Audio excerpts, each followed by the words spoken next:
The cabin of Flight 819 shimmered with the soft hum of first-class comfort, champagne bubbling in tall glasses.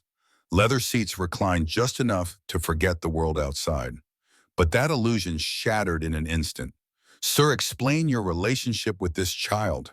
The voice sliced through the air like a blade.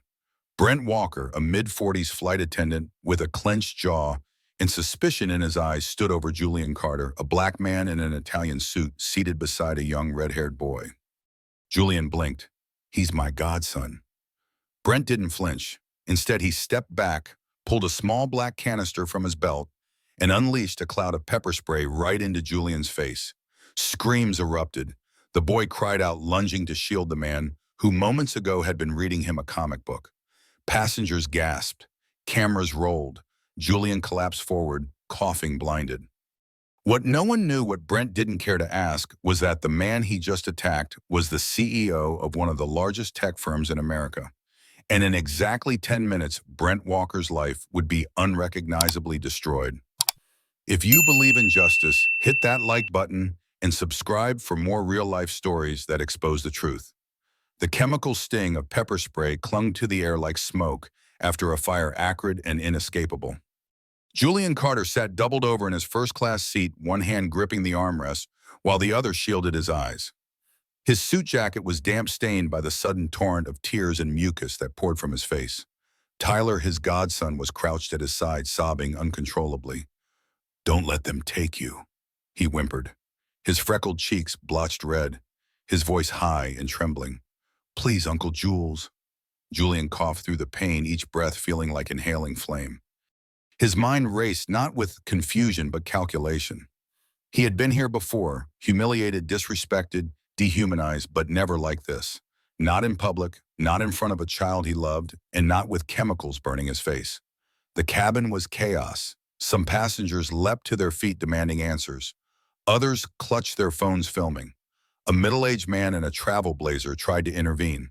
"What is happening here?" he barked. "You can't do that." Brent Walker stood frozen near the aisle, the canister still in his trembling hand. He was acting suspicious. He repeated, voice taut, retreating into protocol. The kid looked scared. He was reading a comic book, someone said flatly. Julian forced himself upright, aided by a rugged passenger who introduced himself only as Mike. "I'm a firefighter," the man whispered. "You're safe now. Just breathe." Tyler clung to Julian's arm like a lifeline. The flight crew, momentarily stunned, rushed forward to contain the scene. A junior attendant, barely out of training, looked at Brent in horror. "You used force in first class. I didn't know who he was." Brent replied, voice cracking. He didn't look like he belonged with the boy. The words hung like poison in the air. Passengers began murmuring. A man across the aisle muttered to his wife, "They don't know who that is. That's Julian Carter. Varian Tech." The name dropped like a stone into a pond, small at first, then rippling wide. Julian Carter, the CEO who'd built Varian Tech from a two-man coding firm in Chicago into one of the most powerful software companies in the Western Hemisphere. The man whose philanthropic arm had funded the very terminal this plane was departing from. The man who had quietly mentored hundreds of underserved youth, including Tyler's parents. Security arrived. The flight was still at the gate, boarding incomplete. The cabin doors were open. A supervisor and two uniformed agents stepped through, their radios buzzing. The supervisor, a tall black woman named Lorna, froze as she saw Julian. "Sir," she said, blinking. "Mr. Carter." Julian looked up, his right eye swollen nearly shut. His voice was quiet but steel-edged. "I need medical. I need this man off my flight. And I want every camera in here preserved." Lorna turned to Brent, who stood, pale hands now shaking. "You're being removed from duty," she said. "Immediately. Please come with us." "What? I was protecting the kid," he cried. From his godfather, someone hissed. Brent's badge came off without ceremony. He looked around, eyes pleading, but found no allies, only silent, judging faces. He was escorted off the plane.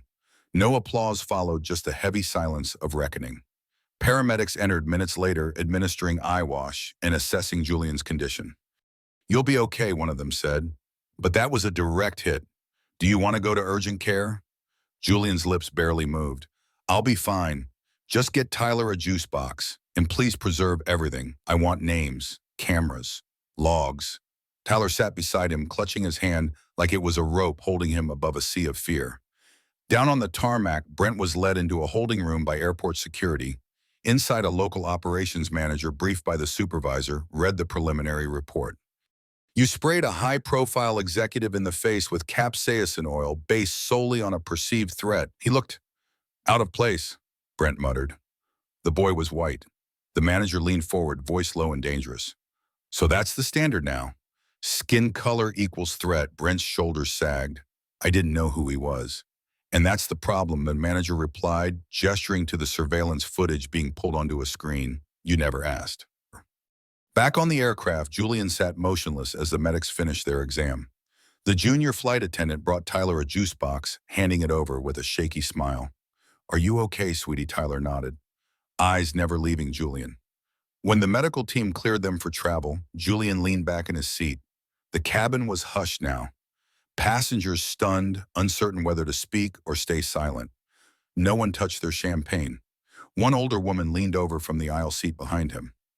Mr. Carter, she said quietly, I'm so sorry. That should never have happened. Julian didn't answer. He stared forward, eyes glassy from both pain and memory. Because what Brent Walker had done wasn't just an attack.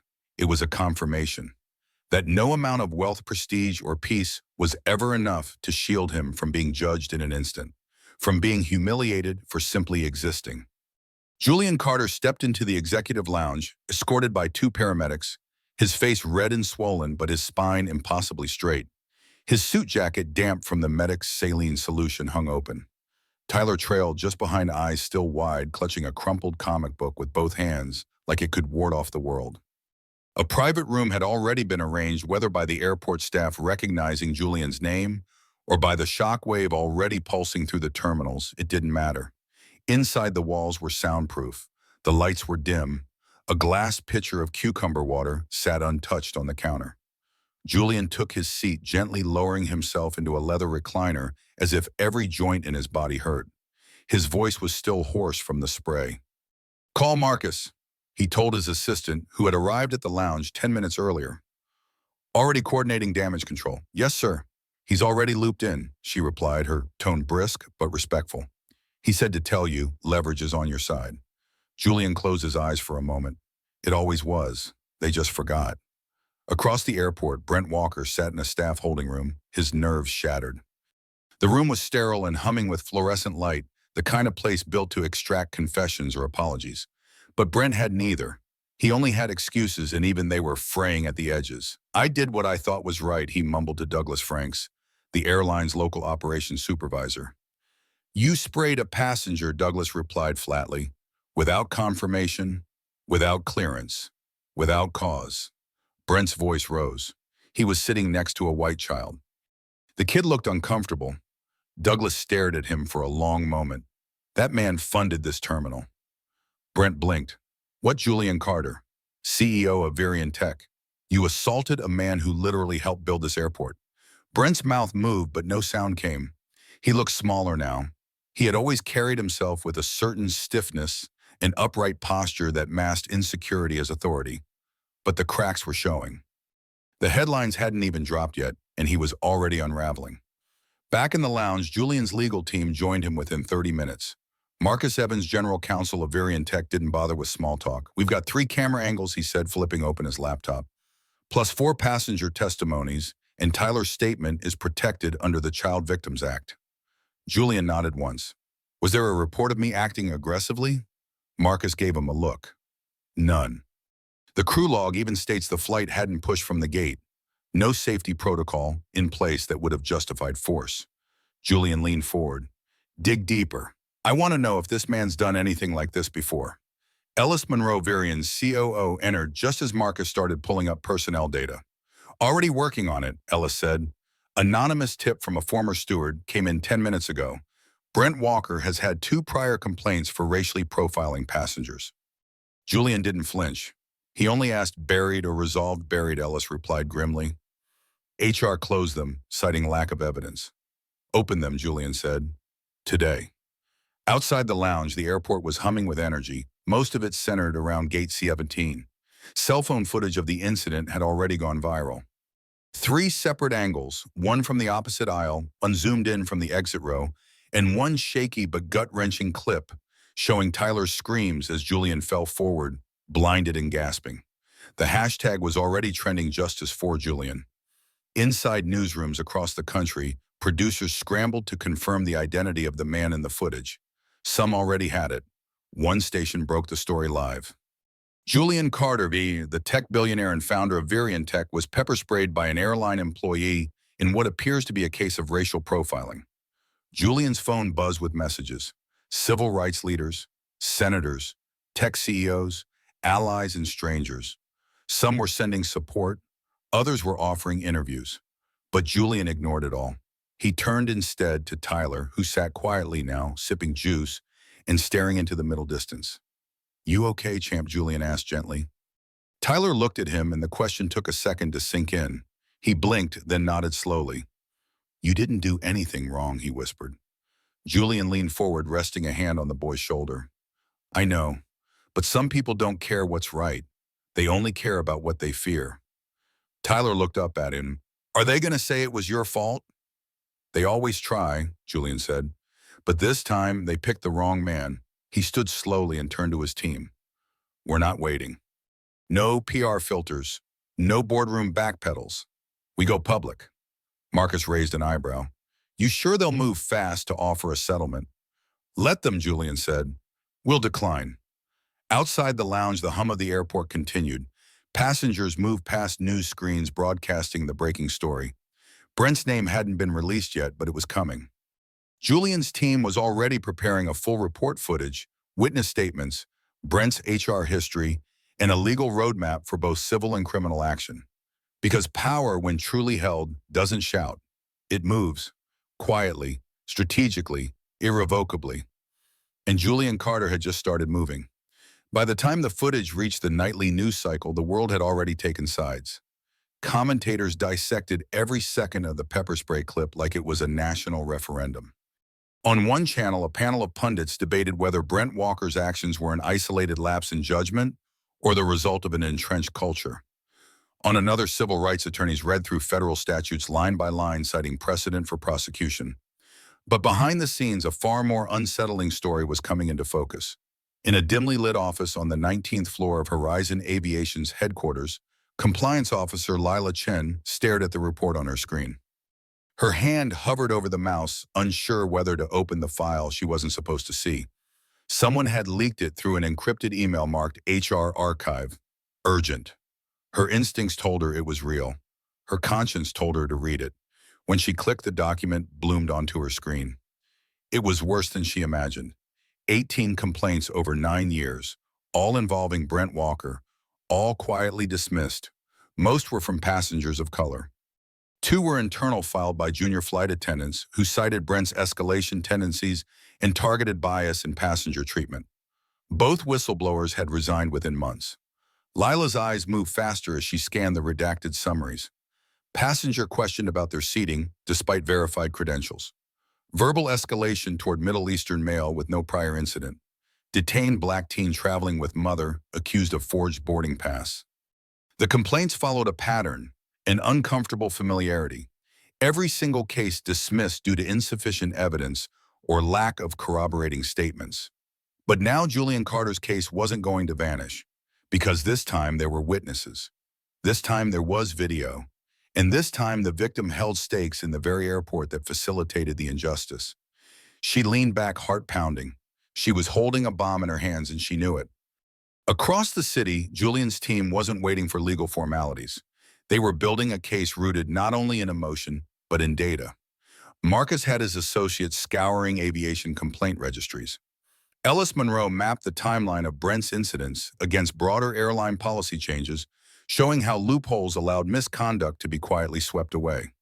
They weren't just proving one man acted with bias, they were building a web showing how the system empowered him. Pattern and practice, Marcus said, circling dates on a timeline. That's how we win in court, in the court of public opinion. Julian watched, silent but present. He didn't flinch when Ellis pulled up an internal airline training video from 5 years earlier. In it, Brent sat in the front row of a diversity seminar, arms crossed, rolling his eyes as a speaker described unconscious bias. Julian simply said, "Timestamp it. We'll need everything." The systemic rot wasn't just in Brent Walker. It was in every administrator who closed a file, every HR officer who called it miscommunication, every executive who decided apologizing to a powerful man was less costly than preventing the next incident. Meanwhile, Horizon Aviation scrambled. Boardroom lights stayed on deep into the night. PR firms ran drills to contain the fallout. The CEO, William Granger, barked orders into his phone demanding drafts of press releases and staff statements of support. But his face turned pale when a junior counsel slid a printed email across the table. "What's this?" Granger asked. "Archived memo from 2021, she replied. An anonymous employee flagged Brent Walker for abusive conduct. They even included a passenger's written testimony. Legal suggested early retirement for Brent. And Granger overruled it," she said flatly, meeting his eyes. Silence fell over the room.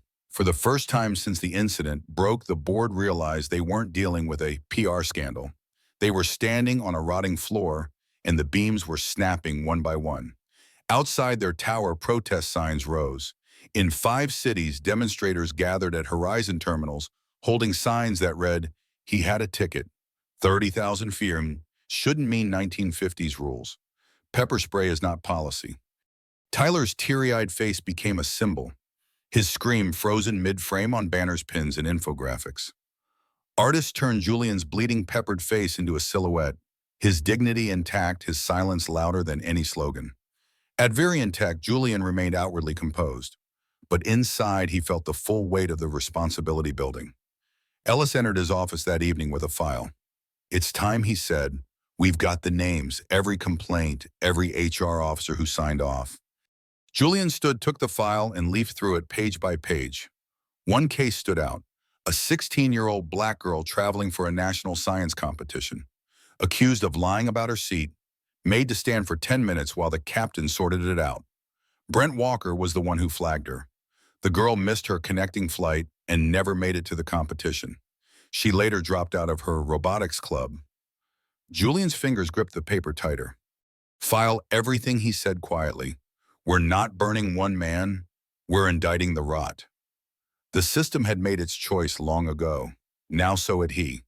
Talia Reyes had always believed in the integrity of the uniform.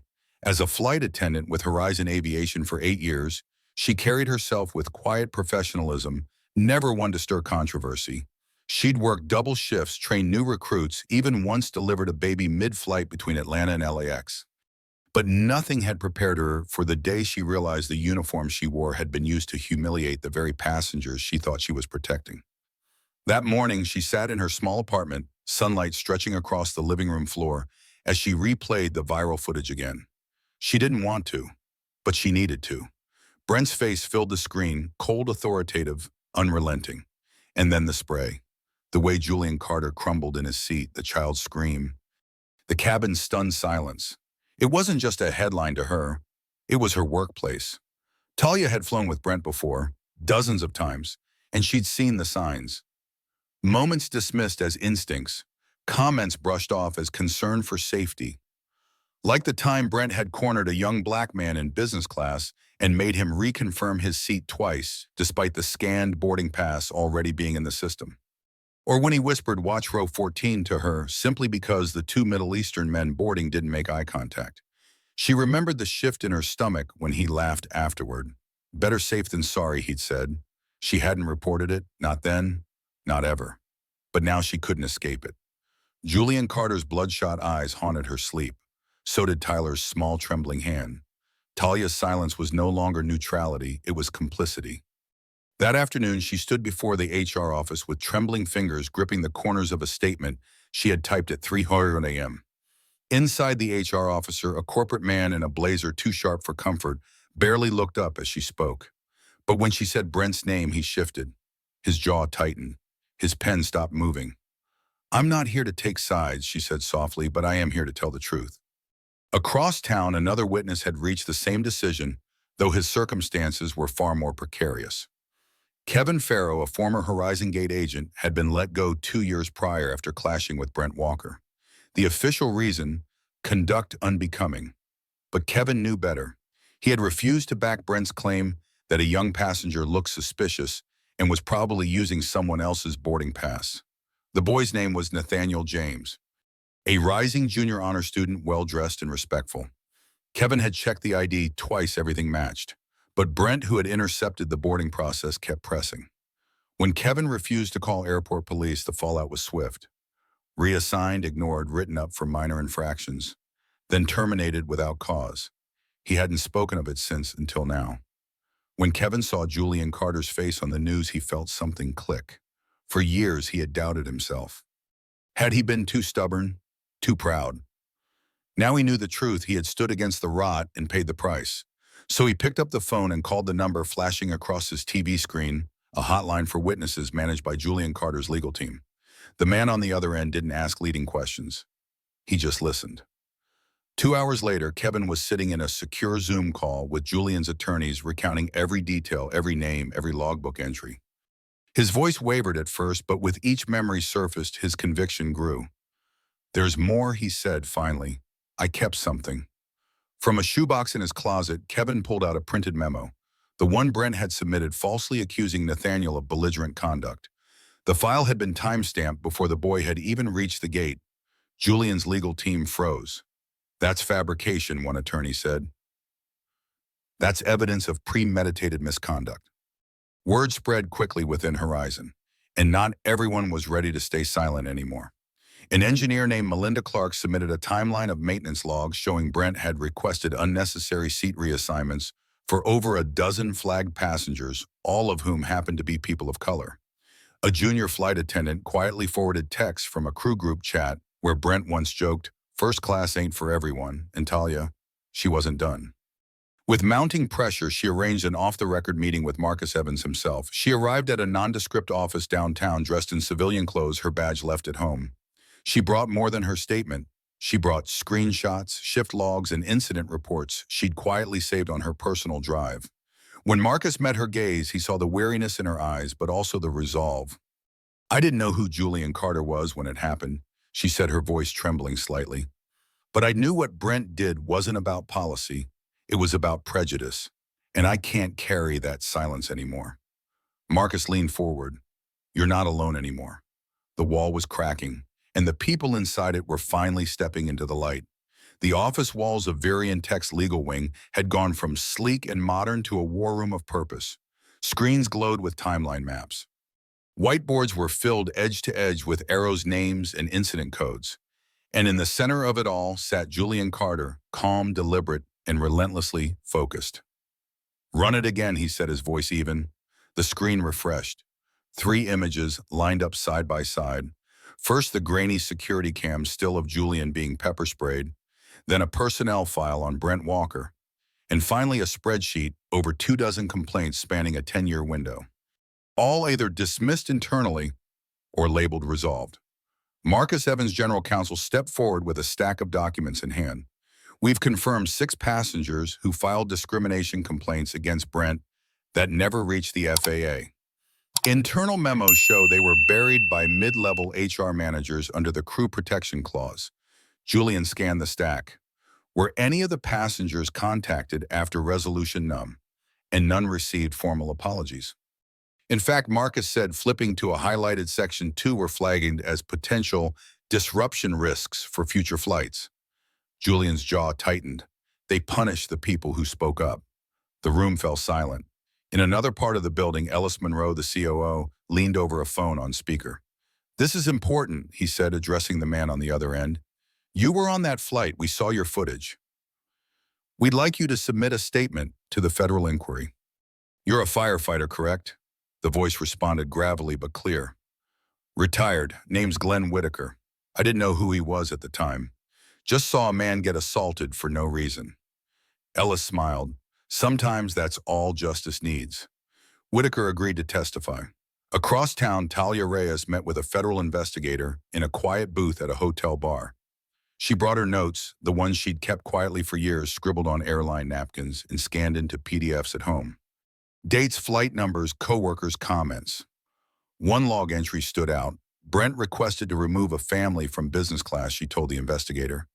He said it was because of a luggage issue, but when I checked their profiles later, It was a family of black doctors traveling to a conference. No luggage problems. The investigator nodded slowly, recording the date. We'll subpoena the logs from that flight. Evidence was flowing in, and not just from crew. A group of students from Tyler's school had taken it upon themselves to comb through publicly available complaint databases. In a shared Google Drive, they matched names, dates, and accusations, finding more than a dozen repeat patterns across several flights where Brent had worked. They compiled a color-coded map: red for confirmed discrimination, yellow for suspected bias, green for exonerated cases. One file drew attention. A woman named Amira El-Sayed had posted a long thread on social media 3 years earlier. She described how she'd been randomly reassigned from her aisle seat beside her husband because a crew member said she was making another passenger nervous. She'd refused and security was called. Julian's team reached out. Amira responded in under 10 minutes. She still had the boarding pass, the formal complaint, and most importantly, an email from Horizon's customer service apologizing for the discomfort, but reminding her that crew decisions are final. Her case had Brent Walker's name attached to the incident report. Julian's legal team now had a clear, damning thread. This wasn't a one-time event. This was a pattern of unchecked bias sanitized behind procedure and quietly ignored. Back in Variantech's media wing, the PR crisis team worked overtime. A quiet release had been planned, a short video laying out the facts, no dramatic narration, no branding, just truth. But Julian rejected it. "We don't need neutral," he said. "We need real." He personally recorded a video message. The camera focused on his face, eyes still raw from the assault but steady. His voice was clear, almost surgical in tone. "There are some who still call what happened to me a misunderstanding," he began. "But misunderstandings don't leave chemical burns. Misunderstandings don't come with 10-year paper trails of silenced complaints. This isn't about a man losing his temper. It's about a system that gave him permission." He paused. "Today we present evidence of a pattern, a system, and we ask how many others were silenced because they didn't have cameras rolling." The video went live at 6:00 p.m. By 6:05, it had 1 million views. By 6:20, Horizon Aviation issued a statement saying it would cooperate with all legal inquiries. By 7:00, 2 senators had retweeted the footage calling for a congressional review of in-flight racial bias cases. Inside a quiet conference room, Julian watched the live counter tick upward. But his eyes weren't on the screen. They were on the printed names spread across the table: Amira, Nathaniel, Glenn, Talia, Kevin. "They didn't ask to be witnesses," he murmured to Ellis, "but they became one the moment no one else spoke, and now no one could look away." Julian Carter didn't believe in revenge. He believed in leverage. And now, as his team stepped into a law firm's high-security strategy suite, he was ready to use every ounce of it. The war room was no longer in Variantech's headquarters. It was here inside a towering glass skyscraper in downtown D.C., where federal attorneys, civil rights experts, and public relations tacticians met under one unified goal: build a case not just to win, but to change the system. The lead strategist, a seasoned black woman named Celeste Harmon, stood at the whiteboard with a laser pointer in hand. "We already know Brent Walker has a history," she said, "but a civil suit only fixes optics. What you want is systemic accountability." Julian nodded once. "I want policy change, something enforceable." Celeste clicked the remote. A new slide appeared: FAA complaint review process, structural loopholes. Boxes and arrows revealed a system that favored staff narratives, buried passenger complaints, and rarely issued meaningful punishment. Ellis Monroe leaned forward, brow furrowed. "So unless there's video, it dies in bureaucracy." "Exactly," Celeste replied, "which is why our strategy has 2 fronts. 1, public pressure; 2, targeted federal intervention." Marcus Evans added, "We've begun drafting a class action framework. Not just Brent, the airline, the system. Let's show this isn't just Julian Carter's story. It's a story thousands never lived to tell." At that, Julian stood and walked to the window. The skyline glinted in the afternoon light. "Then let's make them hear every voice they tried to erase." Back at Variantech, a different kind of battlefield was forming: digital. The internal marketing team, usually focused on product rollouts and innovation announcements, had pivoted into an in-house activist media lab. They partnered with a grassroots video collective to craft a web campaign titled "Seen on the Flight." The first video featured anonymous testimonials, reenacted stories of in-flight humiliation, fear, and bias. Each began the same way. I was just trying to fly home. But the endings varied, some deplaned without explanation, some detained, others simply erased from the customer record after being labeled hostile. Within 48 hours, the hashtag trended globally. Airline stock dipped 11% by Friday morning. At the same time, Julian's legal team subpoenaed Horizon Aviation's internal training materials. The documents that arrived were damning. In one crew manual under unattended children, the suggested protocol read, "Monitor adults who appear unrelated, use discretion if perceived risk arises." Nowhere did it define risk. Nowhere did it mention appearance-based bias as a concern.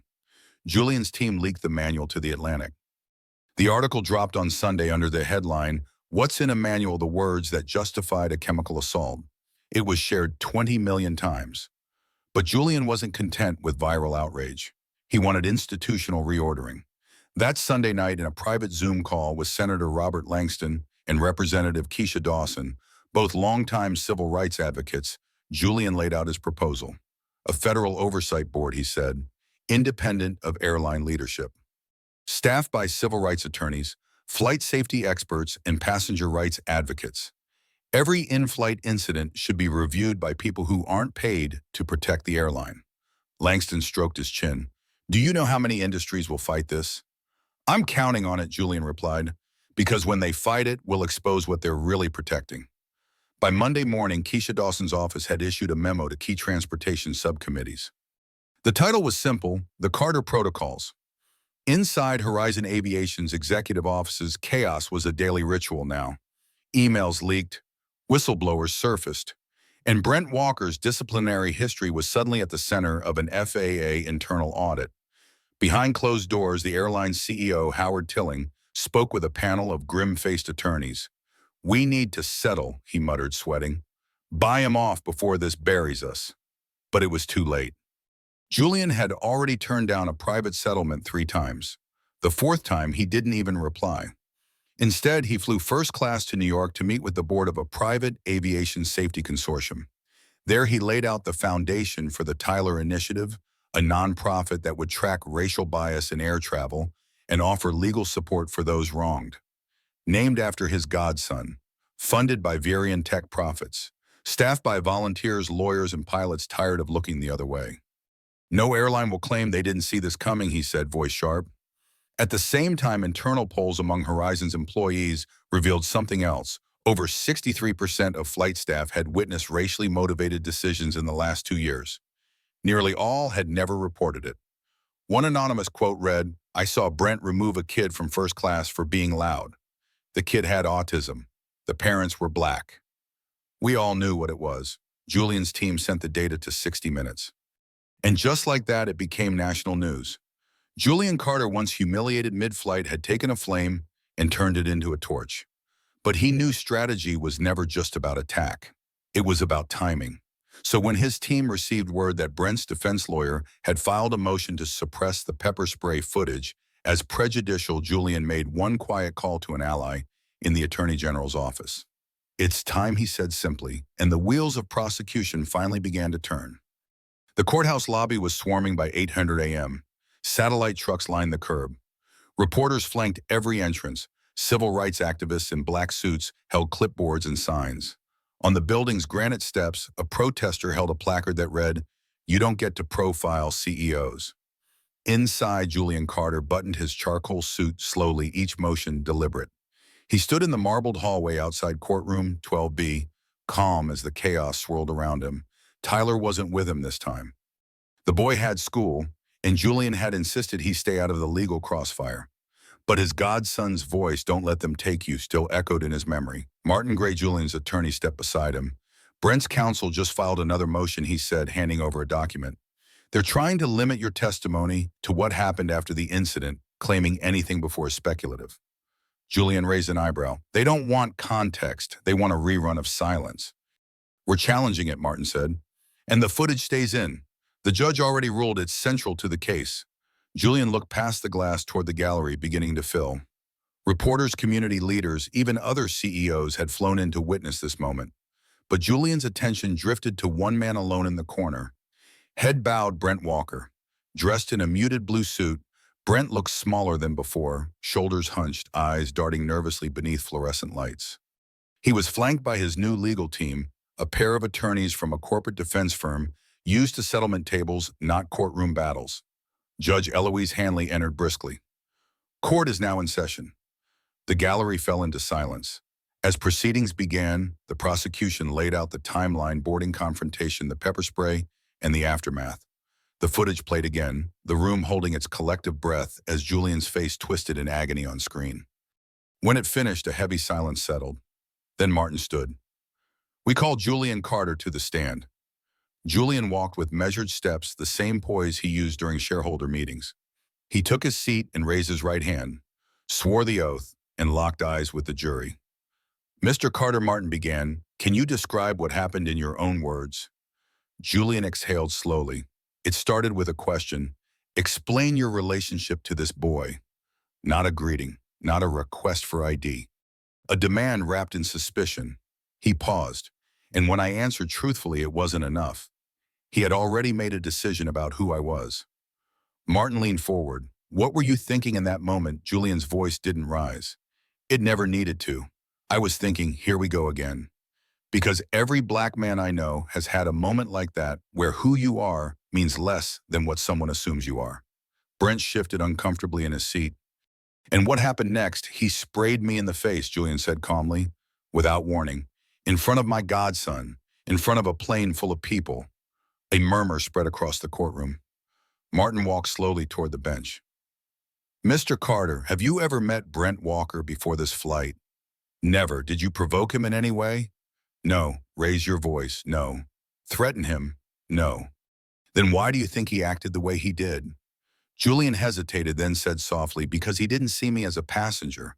He saw me as a threat, and threats don't deserve questions. They get suppressed.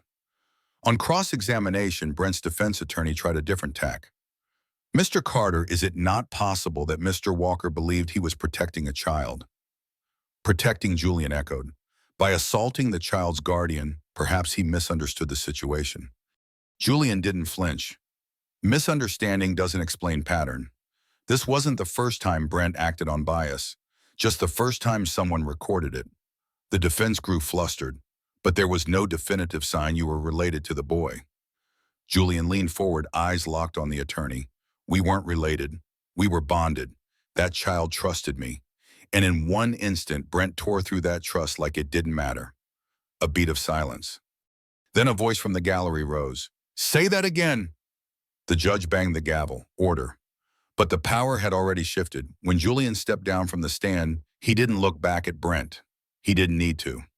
That afternoon, the court admitted into evidence 2 internal complaints against Brent Walker, both buried by the airline years earlier. The first involved a teenage passenger detained without cause.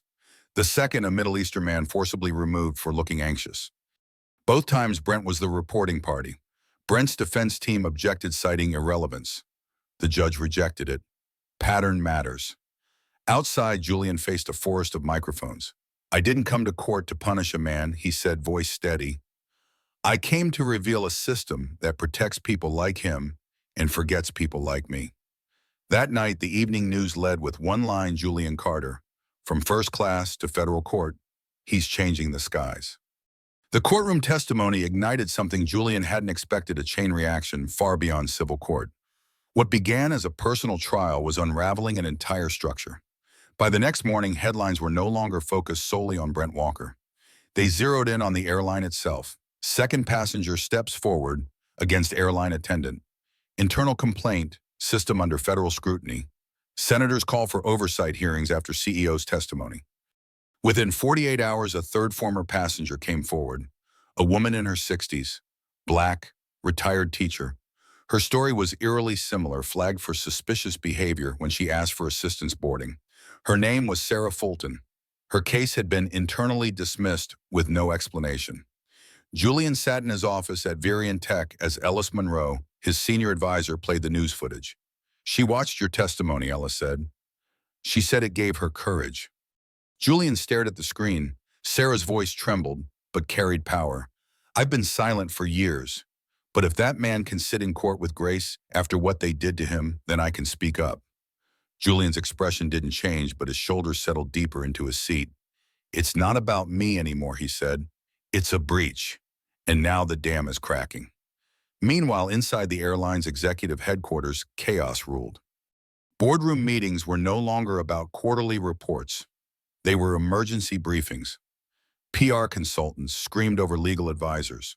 Corporate phones rang with inquiries from regulators and journalists. Every department was combing through old incident reports, trying to preempt the next disaster.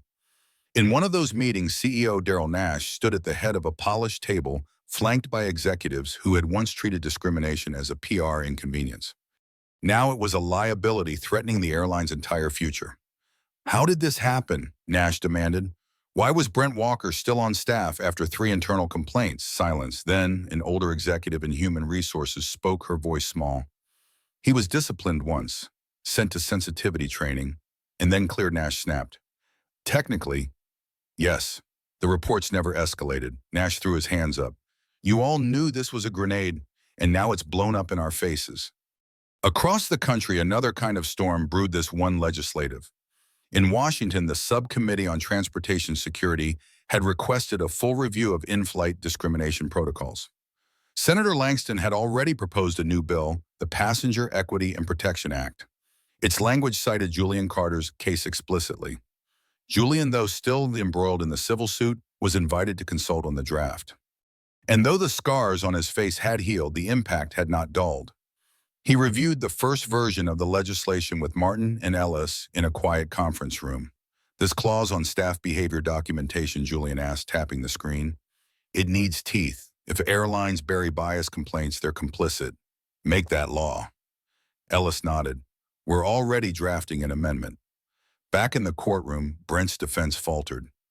The moment the jury heard testimony from a former airline employee, a quiet, anxious man in a blue blazer who once sat on the airline's incident review board, the air changed. He admitted under oath that Brent's name had crossed his desk before.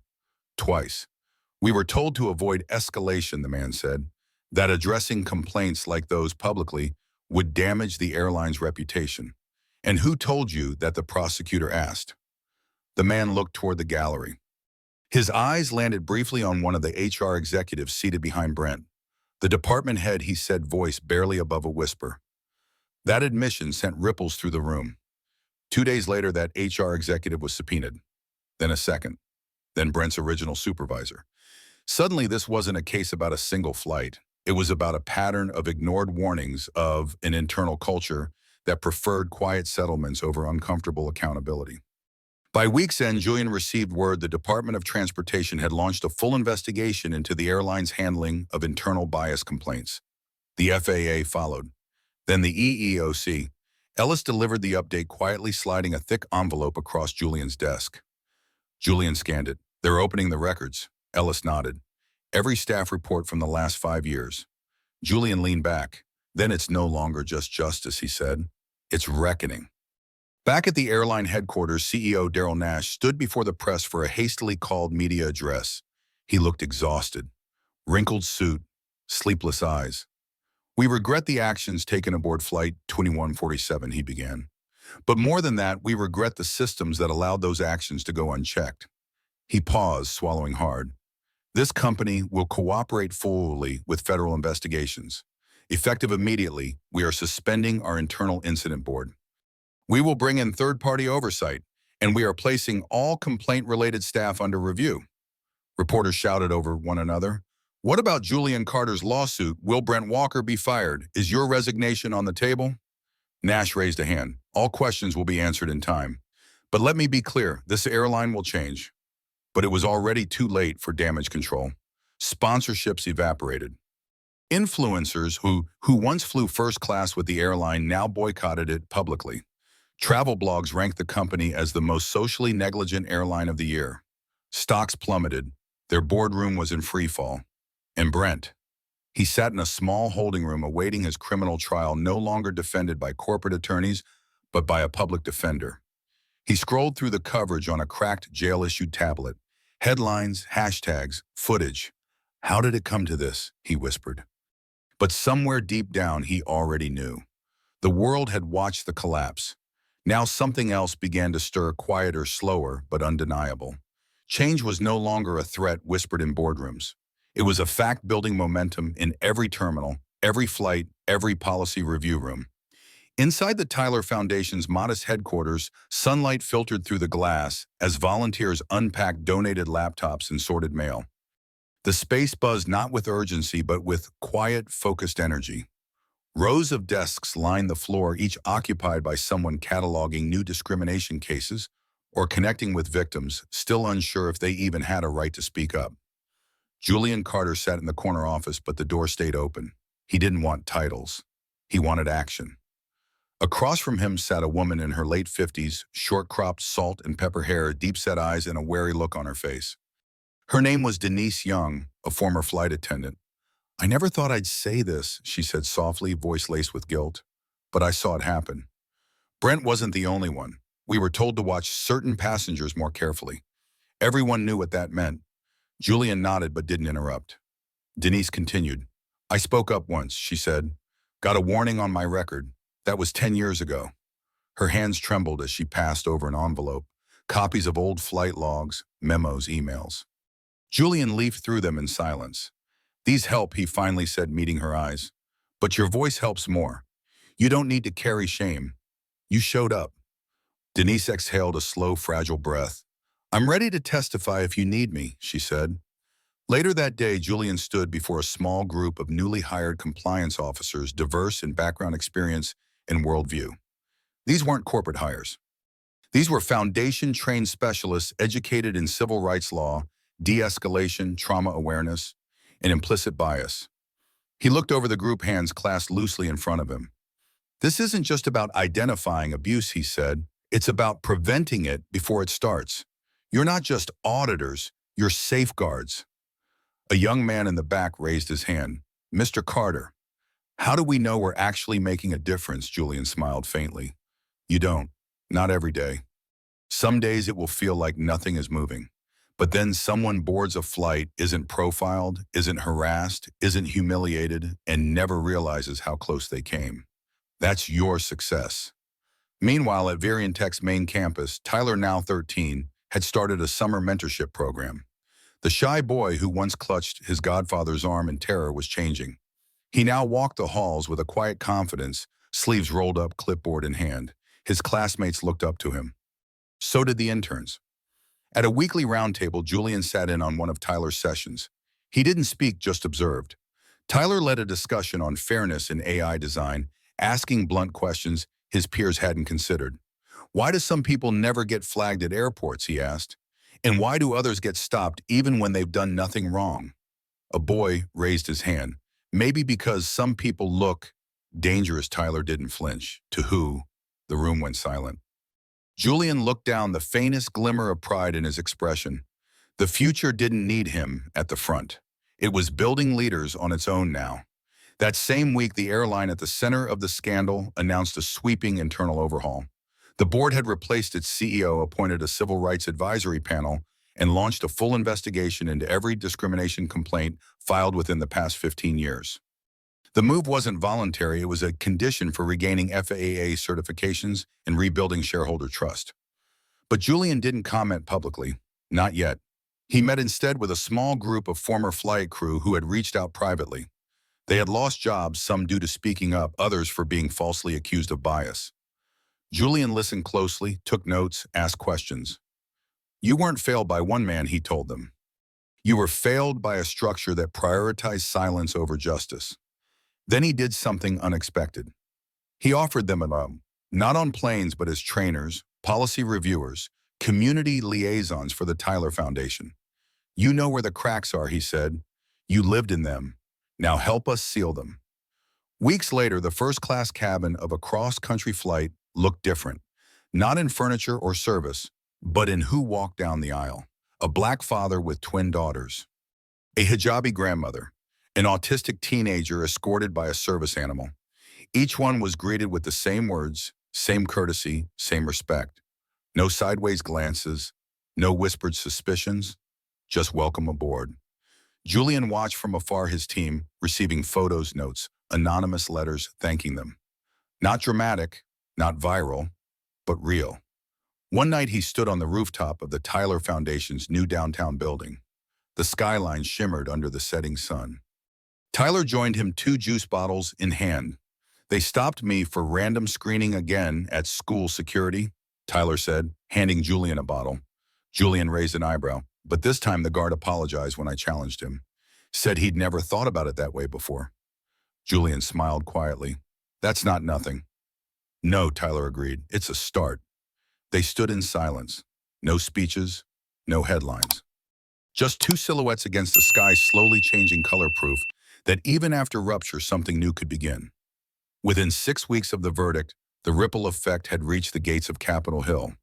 What started as a brutal, humiliating incident on a flight had evolved into something larger, tangible, structural, unavoidable. A special congressional committee was formed, not out of goodwill but public pressure. Lobbyists scrambled. Airlines retained new legal teams. Shareholders demanded reforms not as gestures, but as conditions of continued investment. Inside the Varian Tech boardroom, Julian Carter watched the live stream of the Senate session on a muted screen. He stood by the window, arms folded. The sun cast sharp shadows across the polished floor, but his attention was fixed on the faces of the men who once ignored bias as a PR inconvenience. Now they squirmed under direct questioning. Ellis Monroe, his senior advisor, entered the room holding a report. The FAA just released this. Julian took it, scanning the front page. The headline read, Incident-Based Demographic Profiling in Commercial Aviation, a 10-year review. The data was damning. Passengers of color were 4.7 times more likely to be flagged for in-flight intervention. 87% of incidents labeled passenger misconduct involved no physical aggression. Nearly 60% of complaints were never reviewed by independent oversight. Julian looked up. How long have they known this? Ellis didn't answer. He didn't need to. That afternoon, Julian testified again, this time, not before a judge, but the U.S. Senate Committee on Transportation, Housing, and Urban Development. The chamber was packed. Reporters lined the walls. Advocates for civil rights filled every available seat. C-SPAN streamed it live. And though Julian's voice was calm, his words echoed like steel across marble. This is not about discomfort. This is about design, he said, adjusting the mic. The current framework doesn't fail passengers of color. It was never built for them to begin with. He laid out his team's blueprint, the Safe Skies Equality Act. It included mandatory federal certification on implicit bias for all crew and airport security, independent review boards for misconduct claims, and civil penalties for wrongful profiling, including suspension of rote licenses in repeated cases. Senator Laney from Oregon leaned forward. Mr. Carter, what makes you think the airline industry will agree to this? Julian didn't flinch. Because they'll have no choice. The line became a headline within minutes. Back in the Varian Tech offices, the communications team fielded over 200 interview requests within 2 hours. Their inbox overflowed news outlets, advocacy groups, international transportation authorities. A ripple was turning tidal. Meanwhile, the airline where it all began released a formal letter of compliance. No PR spin, no vague regret, just signatures of a restructured board agreeing to every item in the FAA's emergency protocol update. It was the first time in the agency's history that a private company had been ordered to adopt external equity compliance officers as part of their day-to-day operations. But Julian wasn't celebrating. He was watching the cracks in the dam. Not the water just yet. Inside a high-rise conference room in Chicago, a union of flight attendants held a rare emergency session. The air was thick with anxiety and caffeine. At the front, a Latina woman named Carla Torres, a 22-year veteran of the skies, addressed her colleagues. They say what happened to Julian Carter was a tragedy, she said, voice rising. But it wasn't an accident. It was a symptom. And symptoms mean there's disease. Her speech, streamed internally to union chapters across the country, ended with a resolution demand national crew training reforms or threatened coordinated walkouts. Within days, dozens of regional unions joined the call. Meanwhile, inside federal courtrooms, civil rights lawyers used the Carter case as precedent. 2 lawsuits, both involving passengers of color removed for looking nervous, cited Brent Walker's conviction as legal framework. One judge allowed the cases to proceed directly to trial. At Varian Tech, Julian's legal team worked overtime, offering consultation to victims free of charge. Ellis brought updates daily, but it was the handwritten letter from a flight attendant in Detroit that caught Julian's attention. I didn't know what to call it before the letter read. I just called it my job. But now I see it, and I won't do it anymore. Julian read the letter twice before placing it on the mantel above his desk. In private meetings with airline executives, FAA regulators, and transportation unions, Julian kept his approach consistent. No threats, no grandstanding, just clarity. This isn't a storm, he told one CEO. This is a shift in gravity. And gravity, once it moves, doesn't ask for permission. By autumn, the Safe Skies Equality Act had reached committee vote. Support poured in from unexpected places. Republican mayors, progressive senators, even retired military officers who'd experienced similar prejudice in uniform. A movement built on pain had become policy. The night before the floor vote, Julian stood alone in the Tyler Foundation's rooftop garden. The city lights blinked below, indifferent and alive. He held a glass of water, not for the toast, but as a quiet reminder of sting, of dignity, of the weight of injustice transformed. Ellis joined him a moment later. "You think they'll pass it?" he asked. Julian didn't answer directly. Instead, he turned to Ellis and said, "I think they already know the cost of saying no." The House vote passed 312 to 123. By noon, the Safe Skies Equality Act was law. What had started as a courtroom drama became a landmark policy shift, and for the first time in aviation history, passengers had a legal framework protecting them from racial bias in the skies. Airlines were no longer arbiters of discretion. They were now accountable to the law, not just the press. The power Julian Carter once fought for with lawsuits and interviews had become institutionalized. It lived in every safety manual, every flight attendant training packet, every TSA orientation video across the country. Back at Varian Tech headquarters, Julian stood before his team, the bill projected behind him. "You all made this happen," he said, his voice lower than usual, steady.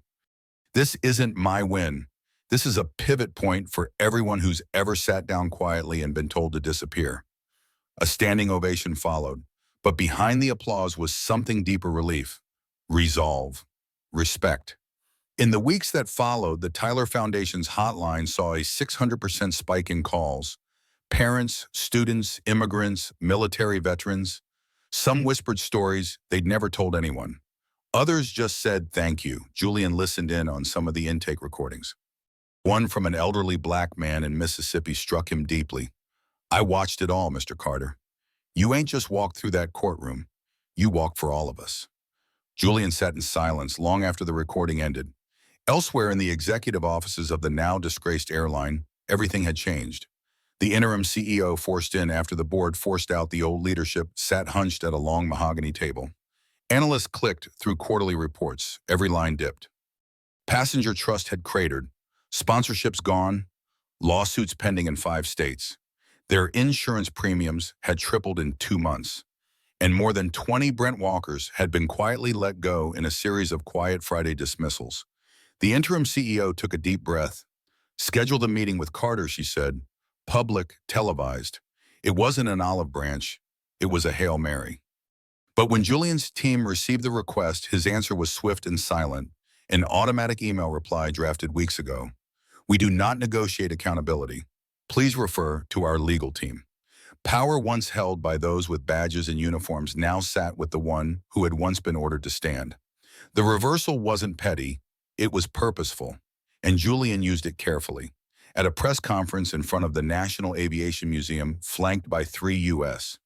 senators and a delegation of civil rights leaders, he made it clear, "We're not seeking apologies anymore. We're enforcing transformation." The words hit harder than any viral video.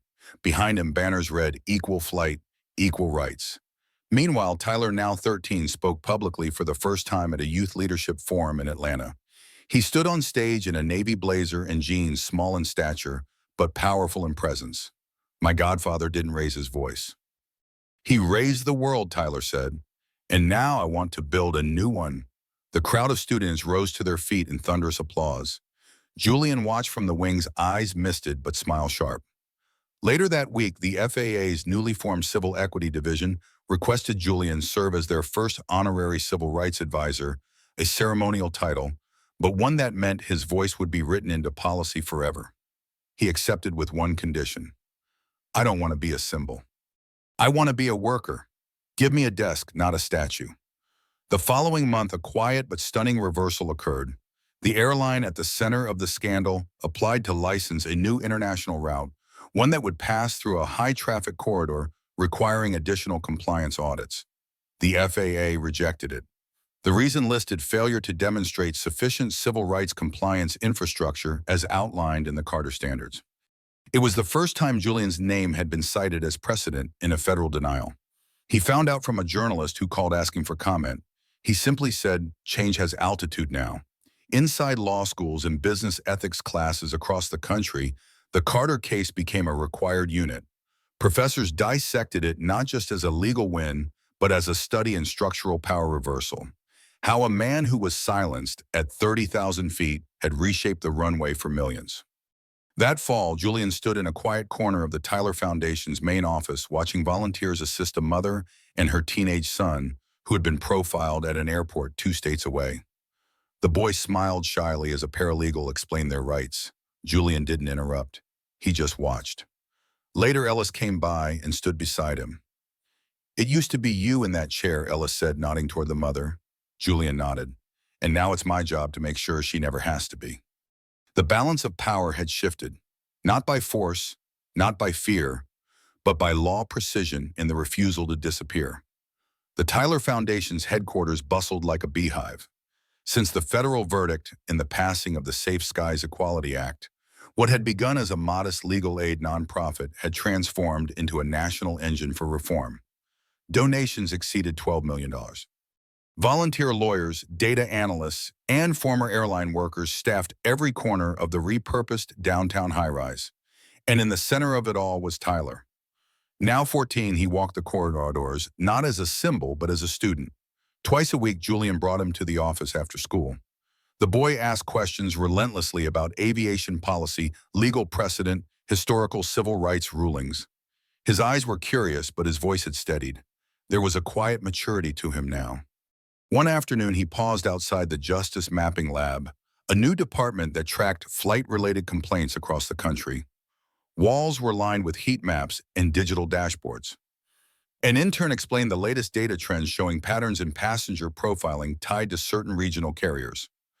Tyler narrowed his eyes. They know this. They just haven't been forced to stop.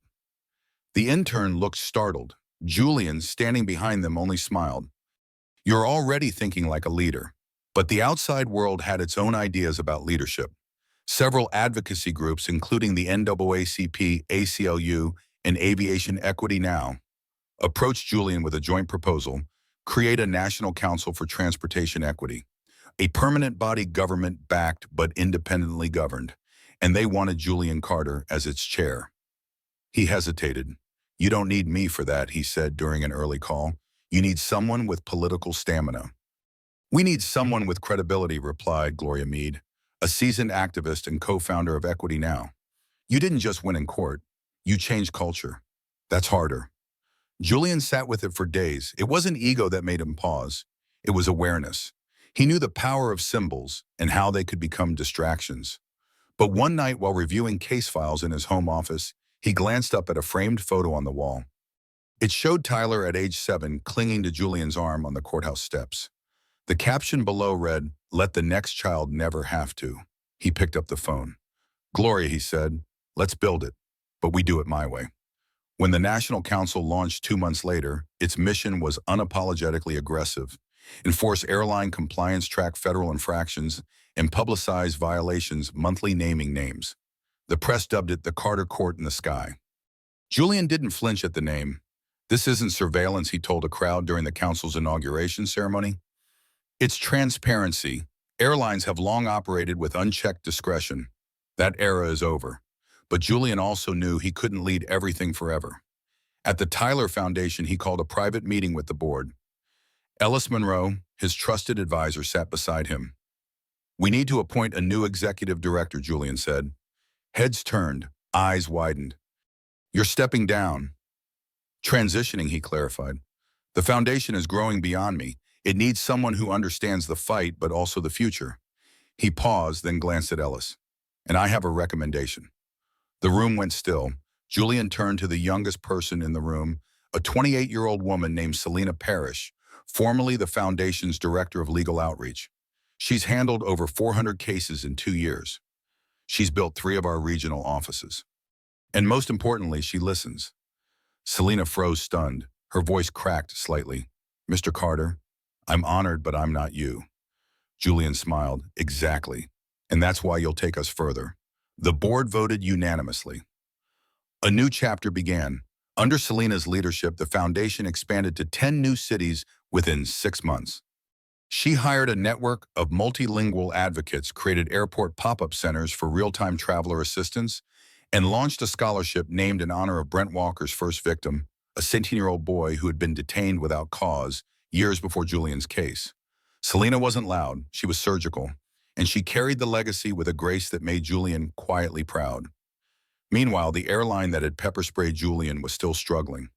The rebrand had failed.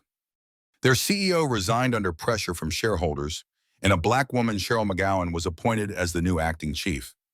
At her first press event, she didn't offer a rehearsed apology. She offered data. We've reduced passenger complaints by 37% since adopting the Carter compliance protocol, she announced. But that number is still too high. I will not rest until it's 0. Julian watched her speech from the Tyler Foundation's media room, arms folded, expression unreadable. She gets it, Ellis murmured beside him. Julian didn't nod, he just watched, thoughtfully. Leadership had shifted not by explosion but evolution, from courtrooms to boardrooms, from godfathers to godsons, from victims to architects of reform. It was no longer just about who held power, it was about how they used it. And that, Julian believed, was the only kind of leadership that could last. The Department of Transportation had never seen so many policy proposals pass so quickly. Within 9 months of the Safe Skies Equality Act, over 63 major carriers across the United States had revised their passenger conduct protocols. Language in employee manuals, once vague and discretionary, was now explicit.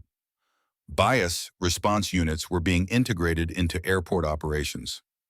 A new classification, protected passenger incident, was introduced by federal mandate, and all of it traced back to a flight number that no airline dared to reuse, Flight 2147. But Julian Carter wasn't interested in commemorations. He was interested in enforcement. At a closed-door summit between federal regulators and airline executives in Arlington, Virginia, Julian stood before the room with a thick-bound folder labeled Systemic Failures Internal Reports, 2016 to 2025. He dropped it onto the polished oak conference table with a dull thud that echoed louder than his voice. Your industry buried this, he said evenly.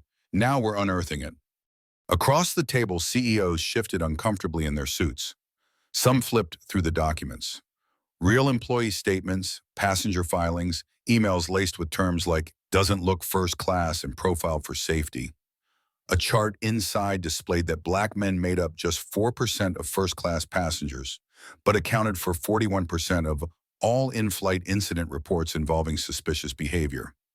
This isn't just unethical, Julian said, pointing. It's institutional malpractice. Beside him sat Cheryl McGowan, the newly appointed CEO of the airline, at the center of the scandal. Her hands were folded, her spine straight.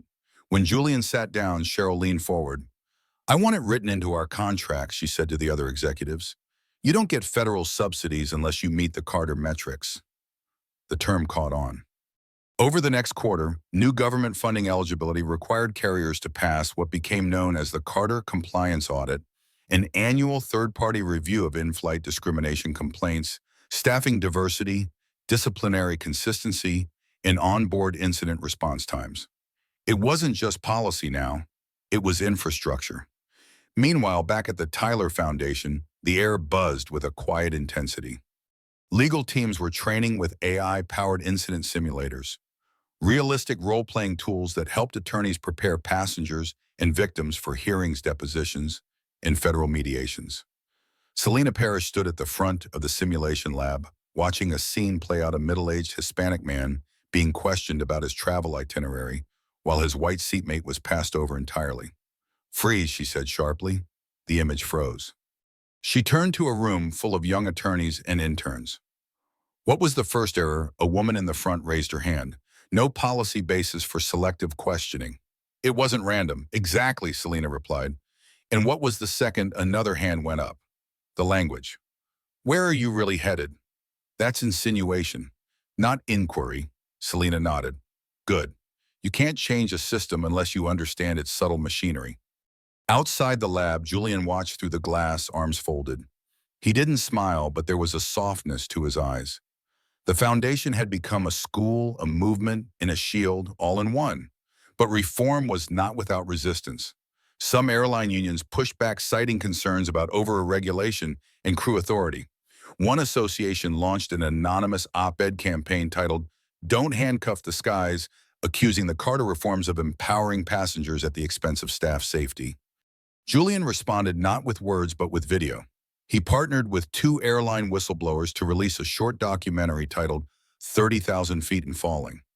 It featured anonymous crew members recounting how bias shaped their decisions and how unchecked power fed fear rather than safety.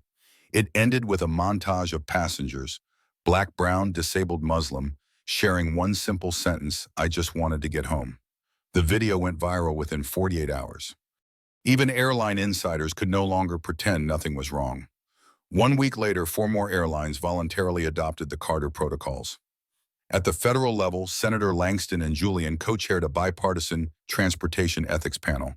For the first time, the FAA committed to releasing annual data on in-flight discrimination incidents. A new department, Civil Air Equity and Response, was born inside the agency modeled on Julian's framework. It came with subpoena power. Justice, once reactive, was becoming proactive.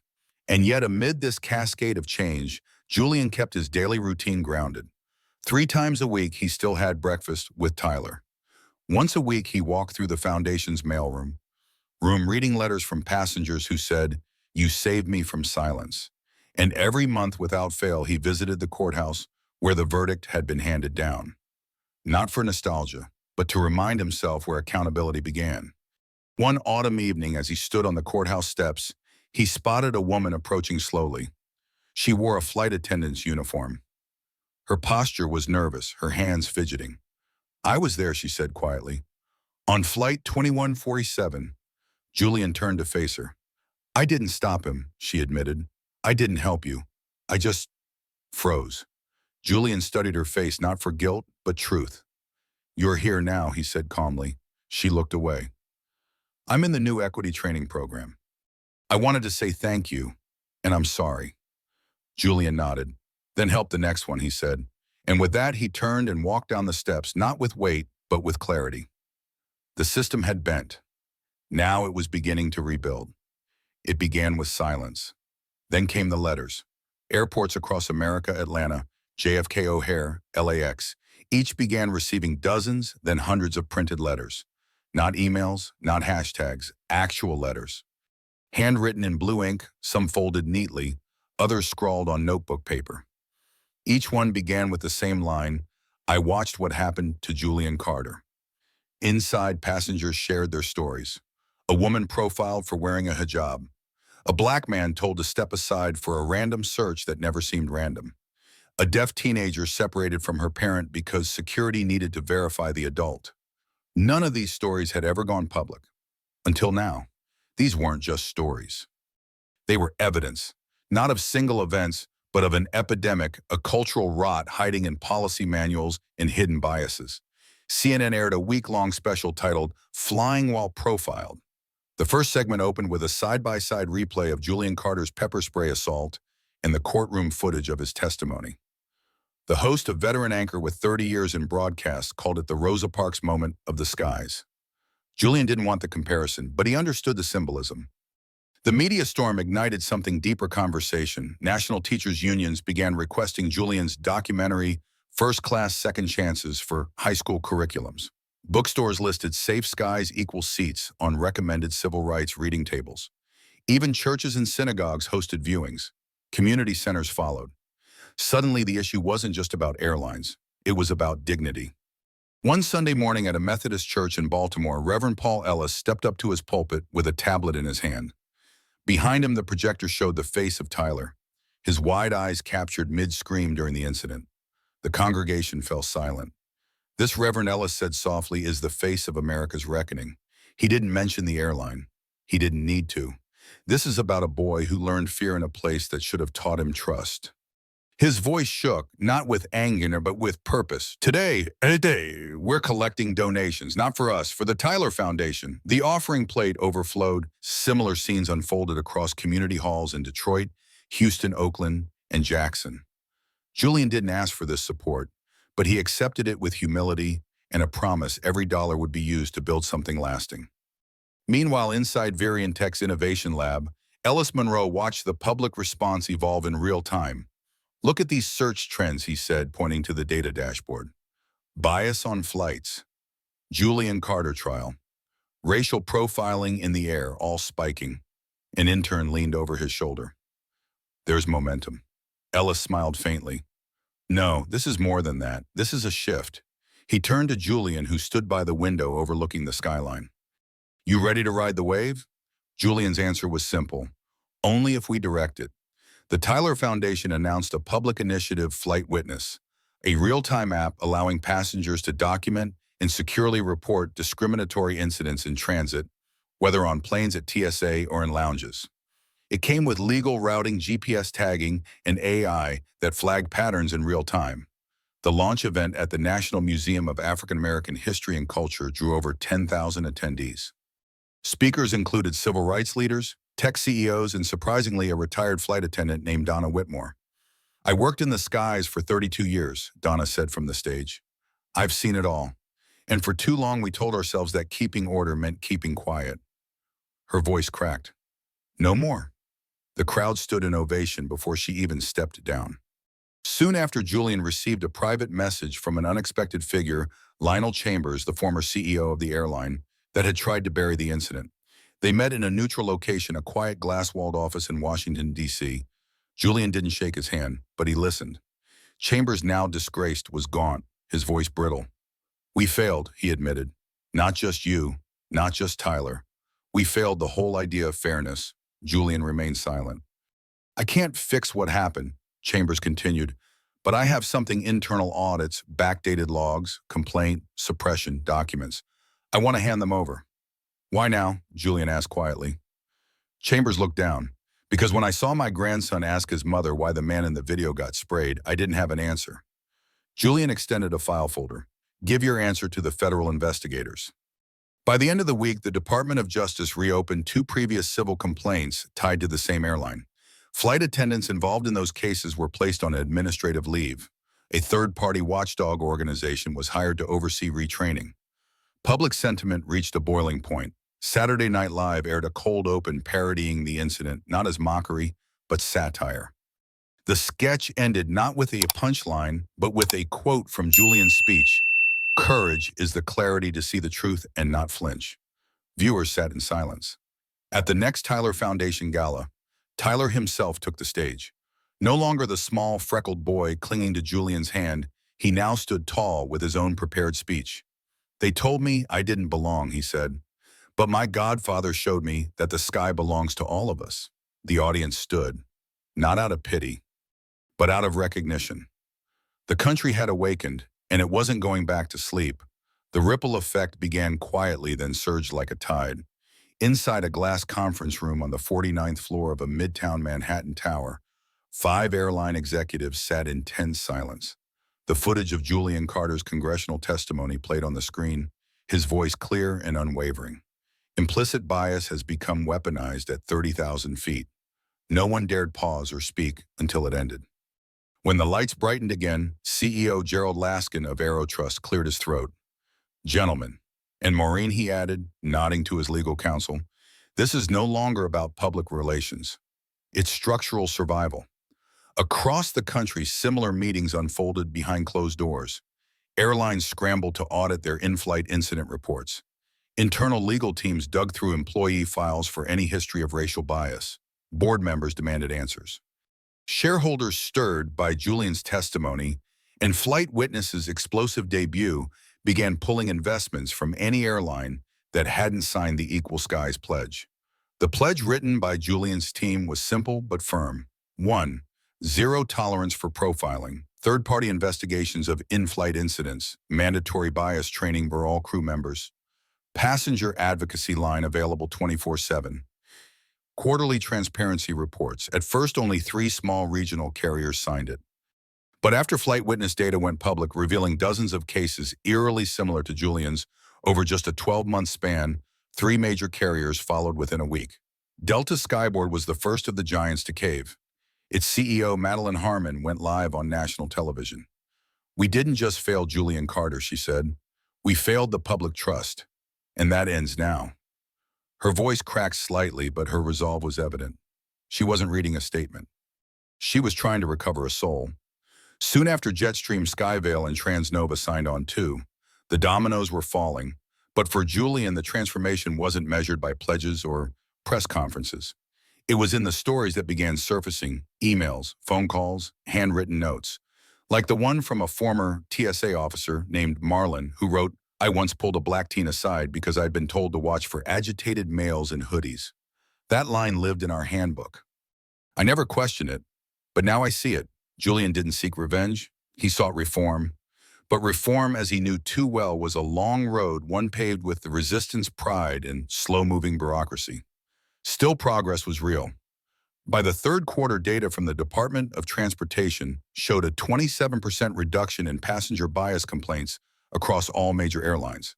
The FAA officially adopted the Carter Clause, enforcing stricter penalties for profiling and unprovoked force on flights. In airports from Denver to Miami, new posters appeared near gates and lounges. "All passengers deserve respect at every altitude." Julian was invited to keynote the International Aviation Leadership Forum in Geneva, a stage typically reserved for policymakers and CEOs with airline pedigrees. This time, a tech founder turned justice reformer took the spotlight. His speech was not fiery. It was precise. "We do not board planes for judgment," Julian said. "We board them for movement, for connection. The sky is not a courtroom, but if you force injustice to travel with us, we'll bring the court to you." The room gave him a standing ovation. Not all airlines embraced the change. One European carrier refused to sign the pledge, calling it an American sensitivity issue. Within weeks, 2 of their codeshare partners dropped their agreements, citing reputational risk. Then came the bombshell, a leaked video showing one of their flight attendants detaining an Indian professor for not looking like a business-class passenger. The backlash was instant. They signed the pledge 48 hours later. Meanwhile, at the Tyler Foundation's downtown headquarters, the operations floor buzzed with quiet intensity. Volunteers fielded calls from passengers, legal aides reviewed incident recordings, and data scientists compiled anonymized statistics for lawmakers and journalists. One wall bore a quote from Julian etched in steel letters: "Dignity is not a seat upgrade, it's a right." Tyler, now 15, had begun volunteering after school. He started quietly sorting mail, refilling water pitchers, but soon found himself assisting the tech team in beta testing an AI detection model to flag discriminatory language in crew incident reports. "I want to be part of the solution," he told Julian one evening. Not just the symbol. Julian's reply was simple: "Then let's build something that lasts longer than outrage." In the weeks that followed, Julian and his team drafted a bill titled the Passenger Equity Act, a federal proposal requiring all commercial airlines to undergo independent annual bias audits, and training, enforce a passenger bill of rights, and establish clear disciplinary measures for discriminatory actions. When the bill hit the Senate floor, it was co-sponsored by 15 lawmakers, Republicans and Democrats alike. The headlines ran hot: "Justice takes flight." Back in New York, a retired captain named Peter Worth stopped Julian in a cafe. He extended a weathered hand, gripping Julian's tightly.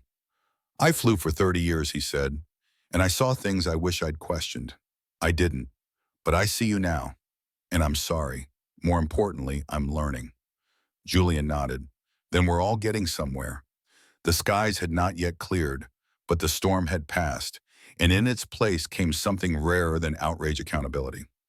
The sun had just started to rise when the alert buzzed through Julian's encrypted messaging app. The notification came from Ellis Monroe, his senior advisor. "We got the leak." Julian didn't hesitate. He rose from his desk at the Tyler Foundation headquarters, grabbed his coat, and headed for the Situation Room on the top floor. A team of legal analysts, media strategists, and cybersecurity experts were already gathered, eyes fixed on the screen. On it was a confidential document, an internal whistleblower memo from Horizon Aero's compliance division. The file was titled Known Bias Incidents, Suppressed 2017-2025. Julian's jaw tightened as he skimmed the contents. Case after case listed in cold bureaucratic language. Passenger escorted off for appearing intimidating. Crew complaint, too urban in demeanor for business class. Pepper spray deployment approved without investigation. See Brent Walker. Ellis looked over. They buried nearly 40 incidents like yours. Some worse. Victims, Julian asked. Mostly men of color, 2 elderly, 1 pregnant woman. The document was damning, but they needed to release it the right way. Julian instructed his legal team to validate the leak's authenticity while the PR division prepared a press packet. The team at Flight Witness received the document next. They were trusted, fast, and fearless. By noon, their investigative lead, Gina Delmont, had corroborated 5 cases and recorded interviews with former crew members. 2 of them broke down on camera. I knew it was wrong, one said, voice cracking. But the system taught us that fear justified anything, especially if the passenger didn't look first class. Within hours, Gina published the headline that would set the industry ablaze. 40 incidents in 8 years, the hidden bias files of Horizon Aero. The story exploded across the internet. Millions read it, thousands shared it, and the victims, long silenced by NDAs and fear, began to speak. Julian watched as his inbox flooded with messages. Some were from strangers, others were from allies in politics, civil rights, even law enforcement. But one email stood out. The subject line read, "I was silenced too. I'm ready now." It was from Dr. Kendra Moss, a renowned black physicist who had been detained on a flight in 2021 because a flight attendant thought her equations were terrorist codes. She had never spoken publicly until now. She agreed to go live with Julian in a joint interview. The broadcast aired on 3 networks simultaneously. "This isn't about bad apples," Kendra said calmly, sitting beside Julian on stage. "It's about a tree with roots watered in fear and fertilized by indifference." Julian followed. "They told me I was a threat. They didn't know who I was. But would it have mattered if I were just a teacher or a bus driver? We must ask, why do black passengers need credentials to be treated as human?" The next day, the Senate scheduled a full hearing. The public pressure was unstoppable now. Congress demanded records from Horizon Aero and every major airline that hadn't yet signed the Equal Skies Pledge. Julian was asked to submit a detailed briefing to the subcommittee, this time not as a victim, but as a reform strategist. As his team compiled the evidence, something unexpected happened. Brent Walker's original attorney reached out through back channels. "He wants to talk," the message read. Julian didn't flinch. "Let him speak to the DOJ, not me." But the lawyer insisted. Brent wasn't seeking forgiveness. He was ready to name names. Julian agreed on one condition: the meeting would be recorded and aired publicly. That footage would change everything. Sitting in an orange jumpsuit in a sterile interview room, Brent Walker looked gaunt, his arrogance hollowed out. He glanced at the camera, then to the investigator. "I wasn't the only one," he said. "There was a whole group chat flight staff called it Sky Eyes. We used to share pics of passengers who looked out of place. If they wore certain clothes, looked too confident, didn't smile when spoken to, we flagged them." The investigator leaned in. Who else was involved? Brent listed 17 names. Senior crew, mid-level security, even a compliance officer. Julian watched the footage from his office. He didn't smile. He didn't cry. He took notes. By evening, the Sky Eyes group chat was trending worldwide. Airlines scrambled to issue apologies. Civil suits were launched. 5 employees were fired within 24 hours. 3 executives stepped down. Julian called a press conference the next morning. The room was packed. "This isn't about me anymore," he said, his voice solemn. "This is about a system exposed in daylight. They said we needed proof. Well, here it is." He gestured behind him to a large screen. It flashed between screenshots of the chat testimonies from victims. Brent's confession. "You want to know what first class looks like?" he said. "It looks like a woman told she's too dark to be a doctor. A child labeled a threat because he doesn't match the man sitting next to him. It looks like humiliation hiding behind policy. A long pause, then Julian stepped back. We are not asking for special treatment. We are demanding equal humanity. The room burst into applause. Back at Horizon Aero headquarters, a quiet panic consumed the boardroom. Stock was plunging. Their chairman, once confident the scandal would fade, now found himself facing criminal subpoenas and investor abandonment. The final exposure had arrived not with rage, but with unrelenting truth. And the world was watching. The morning after the press conference, Julian stood alone in the Tyler Foundation's rooftop garden, staring out over a city that was finally slowly beginning to shift. The chaos was still unfolding: lawsuits, corporate firings, public outrage. But in this pocket of silence, he allowed himself one deep breath. Not triumph, not relief, just stillness. Ellis approached carrying 2 cups of coffee. He offered one without a word. Julian took it, then nodded toward the skyline. It's not over, no, Ellis replied, but it's turning. And it was. Across the country, ripple effects were already taking root. 3 major airlines announced full compliance with the Equal Skies Pledge. Others scrambled to develop their own in-house reform protocols, desperate not to become the next Horizon Aero. The Tyler Foundation's hotline had doubled in staff. Requests for legal assistance came in by the hour, some anonymous, others bearing full names and long-suppressed pain. Each story, small or large, was treated with care, documented, added to a growing mosaic of injustice that no one could ignore anymore. And yet Julian remained careful. He declined all victory parades. He rejected brand offers. He paused a lucrative biography deal. This wasn't the time to profit from pain. Not yet. Instead, he returned to where the movement had started, not the courtroom, not the viral footage, but the boy who had held his hand through fire. Tyler. Now sitting at a desk inside the Foundation's youth wing, the 12-year-old was writing letters to airline CEOs. Julian sat beside him quietly, letting the moment breathe. Tyler looked up.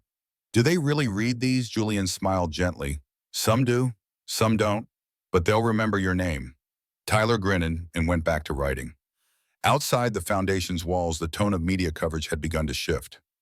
Reporters, once focused solely on the scandal, now turned their attention to the reforms. Evening anchors discussed de-escalation protocols. Editorial boards called for federal aviation legislation. Airline unions began advocating for mandatory bias training, not just to protect passengers, but to protect themselves from institutional blame. It was working, but quietly. At a small-town airport in Oregon, a Black father traveling with his autistic son was waved through with kindness, not suspicion. In Dallas, an elderly Latina woman was helped to her seat by a new flight attendant whose training now included empathy drills. In Detroit, a group of high school students boarded a plane as part of a New Sky Citizens program designed to demystify air travel for underserved youth. These weren't headlines, but they were victories. Julian's next step was policy. He and Ellis hosted a closed-door meeting with a coalition of lawmakers, transportation analysts, and civil rights attorneys. The goal passed the Sky Act Safe Kindness for Youth, a bill that would enshrine passenger dignity protections into federal law. The bill included independent review boards for all in-flight assaults, whistleblower protections for airline employees, mandatory reporting of all racial bias complaints, a federal database of crew misconduct accessible by regulators. Julian didn't lobby. He didn't politic. He told stories. He showed video. He let the facts speak. And they did. Weeks later, the Sky Act passed its first committee vote with bipartisan support. One senator who had initially dismissed the bill as overreach stood and spoke. My grandson watched Mr. Carter's testimony. Then he asked me, would they have sprayed me, Grandpa? And I didn't have an answer. Julian received the news in the Foundation's strategy room. He didn't cheer. He didn't celebrate. He simply nodded as though the momentum belonged not to him, but to the people. That same day, a letter arrived by mail. It was handwritten, shaky script. A return address from a retirement home in Tulsa. Julian unfolded the paper carefully. Dear Mr. Carter, I'm 83 years old. I've flown maybe a dozen times in my life. But I remember one flight in 1964 where the stewardess told me I couldn't sit up front because it would upset the others. I've thought about that moment for over half a century. When I saw what you did, I cried. Not out of sadness, but because someone finally stood up and said, no more. Thank you for speaking when we couldn't. Julian placed the letter in a special drawer. Later that evening, Tyler and his mother joined Julian for dinner. The boy, once so small beside him, now spoke with confidence about justice, about fairness, about kindness. I want to become a pilot, Tyler announced between bites of pasta. Julian raised an eyebrow. Really, yeah, Tyler said proudly. But not just to fly. I want to show people what it looks like to feel safe at 30,000 feet. Julian leaned back, letting the words settle. That night, he walked the quiet corridors of the Foundation alone, lights dimmed city, humming softly outside. He paused by the mural on the eastern wall, one that had gone unnoticed by most press. It depicted two silhouettes, a man and a boy, seated side by side on an airplane. No names, just shadows and light. He studied it for a long moment. Then he whispered to himself, let them fly, without fear. The movement hadn't ended in fire, it had ended in stillness, a quiet, righteous victory. Not loud, but lasting. The Tyler Foundation had grown from a simple legal initiative into a national force, an anchor for justice built not on noise, but on endurance. Within a year, it boasted branches in 10 cities, each equipped with legal teams, counselors, and policy researchers. But its true power wasn't in buildings or budgets. It was in the belief it had seeded, belief that dignity didn't need to be earned. It was owed. Julian Carter became a reluctant figurehead. Not because he sought it, but because truth needed a face. He avoided pundit panels and commercial deals. He focused on substance training programs, school partnerships, survivor forums. Every win was quiet, but each left a permanent mark. One such win came quietly on a Tuesday morning. DeltaJet, one of the nation's oldest carriers, had long resisted reform, but a leaked internal audit triggered by Julian's federal testimony exposed decades of mishandled discrimination complaints. Over 300 cases, most involving passengers of color, were buried under phrases like miscommunication and passenger escalation. The board panicked. They invited Julian to consult. He declined. Instead, he referred them to the Tyler Foundation's Civil Aviation Council, a rotating committee of lawyers, professors, and former flight staff trained in restorative justice. DeltaJet complied. Within 6 months, they issued a new public creed, the Equal Horizon Standard modeled after the Sky Act. It became industry benchmark. Other airlines followed not because of fear, but because of reputation. Silence had cost them more than scandal ever would. Meanwhile, Brent Walker served his sentence in a mid-level federal facility. The media had moved on. So had Julian. But Brent hadn't. He spent his days in prison classes, anger management, bias, rehabilitation, literacy work. He was no longer a villain to the inmates, just a man who had failed, and now had to live in the echo of that failure.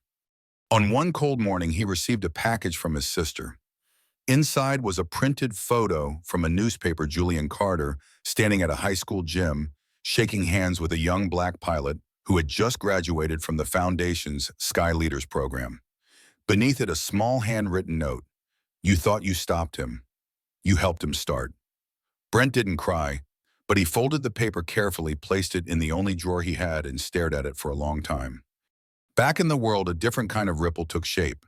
In elementary schools, social studies teachers used Julian's story in lessons about civil rights. In universities, aviation ethics courses quoted his testimony verbatim. A group of young coders even built a simulation tool to train airline staff in racial awareness protocols modeled after Julian's real-life experience. It was being called the Carter Standard. Julian himself remained low profile. But one afternoon, while walking through the Tyler Foundation's garden, he saw something that made him stop. A group of teens, black, brown, white, Asian, were sitting on benches practicing mock interviews. One of them wore a flight attendant uniform. Another held a clipboard with de-escalation leader scribbled across it. They weren't role-playing for fun. They were preparing for the world. And they were doing it with tools he never had. Ellis joined him moments later. They're our third cohort, he said proudly. Graduates speak in Congress next month. Julian smiled but said nothing. Instead, he watched the kids for a while longer, every laugh, every nervous question, every glimmer of readiness in their posture. That he finally said is what legacy looks like. In the months that followed, other industries began to take note. Hotel chains, rail networks, cruise lines. Anywhere people traveled, Julian's reforms were cited as blueprints. The federal government released a comprehensive transportation equity report, crediting the Tyler Foundation's casework as the most significant passenger justice reform since the Airline Deregulation Act. Julian didn't show up for the ceremony. Instead, he sent Tyler. The now 13-year-old stood on the Capitol steps dressed in a tailored gray suit, holding the award in both hands. When asked to speak, he said only, "I'm just here because my godfather made sure I could sit beside him."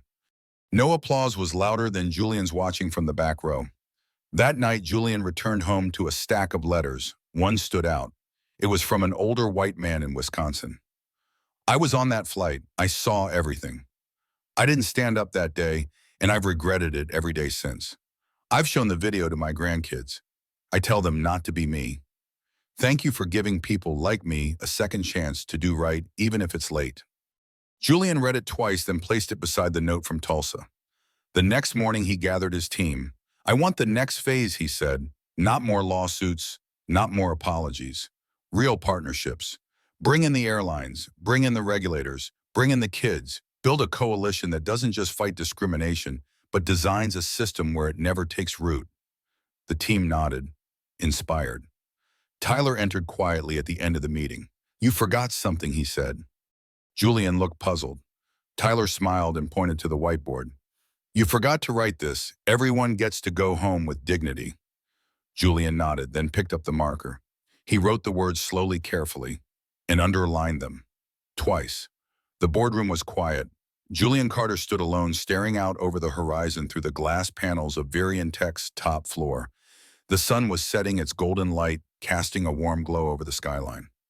Below him, a city pulsed with life trains.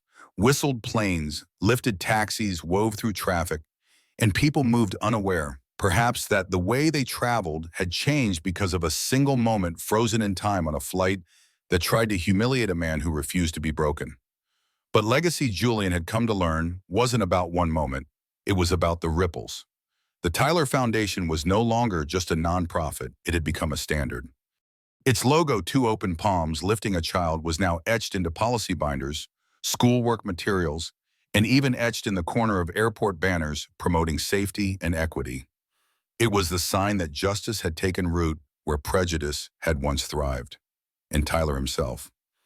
He stood beside Julian, now taller, confident, his voice stronger. At 15, he had already delivered 3 keynote speeches, co-authored a curriculum on unconscious bias for high schools, and led peer discussions about intervention during racial injustice. He no longer hid behind his godfather's shadow. He stood beside it and cast one of his own. "You ready?" Julian asked softly. Tyler nodded. "I've been ready." They walked into the conference room where 20 young scholars, all part of the Foundation's Global Justice Fellowship, waited to meet the man who unknowingly shaped their destinies. Some of them had stories like Tyler's wrong seat, wrong look, wrong question at the wrong time. Others came from courtrooms, shelters, foster homes, even detention centers. But they were all here now, trained, prepared, awake. Julian stood in front of them, silent for a moment before speaking. "Do you know why you're here?" A girl in the front, Samira, 17, daughter of Syrian immigrants, raised her hand. "Because someone finally stood up." Julian shook his head gently. "You're here," he said, "because standing up isn't enough. You have to stay standing." He paused, let the words settle. "Injustice doesn't collapse in a courtroom," he continued. "It bends, twists, finds new faces, new uniforms. You're here to outlast it, to unbuild it. Not by shouting louder, but by standing longer." He looked at each of them. "I will not always be the one leading this, and I don't want to be." The room was still. "You will be." Later that night, Julian returned to his study. He pulled open a drawer and found the same folded note Brent Walker's sister once mailed him. "You thought you stopped him. You helped him start." Julian smiled. He didn't keep the note as a reminder of revenge. He kept it as a reminder of transformation. Brent Walker had been the face of a problem, but he wasn't the root. The root had always been deeper. The casual assumptions, the unchecked authority, the corporate cowardice in the public silence. That root had been exposed, and now it was being pulled out inch by inch. Across the country, airlines reported record drops in in-flight discrimination cases. The Carter Clause had evolved into federal legislation requiring de-escalation training, racial bias audits, and independent review panels. Other countries had begun adopting similar protocols inspired by the U.S. Mouse of Bomb. Julian didn't attend most of the ceremonies. He didn't need to. The real ceremony, he said once, was when no one noticed what had changed because justice had become normal. On a warm spring afternoon, Julian and Tyler returned to the gate where everything began. Flight 372. The spot was different now. Updated furniture, new carpet, different attendants. But the memory lingered. They sat in silence for a while, watching passengers move past. "Do you ever wish it hadn't happened?" Tyler asked. Julian considered it. "I wish you hadn't been scared," he said. "I wish you hadn't had to see it. But no, I don't wish it away, because without it, I wouldn't know who you really are." Tyler smiled. "Me neither." As their flight was called, Julian reached into his bag and pulled out a final envelope, sealed thick with the Tyler Foundation crest on the back. "What's that?" Tyler asked. Julian handed it to him. "Your appointment letter," he said with a grin. "You're now officially chair of the Youth Equity Council." Tyler blinked. "But no but," Julian said. "I don't want to build a world that waits until you're old to listen to you." They boarded the plane this time in first class, not because it was owed, but because it had been earned through generations of quiet battles and louder love. The crew greeted them with measured kindness, respectful and professional. No stares, no suspicion, just service. As the aircraft rose into the sky, Julian looked out the window. And for the first time in years, he breathed easy. He didn't flinch when a flight attendant walked past. He didn't tighten his jaw when he heard the intercom crackle. He just sat, still, free, seen. And as the clouds opened around the plane, Julian Carter smiled. Not because the battle was over, but because now he was no longer fighting alone. If you found this story powerful, subscribe to Real Life Stories New for more narratives that expose injustice and celebrate quiet revolutions. Share it, discuss it, and never stop standing for what's right.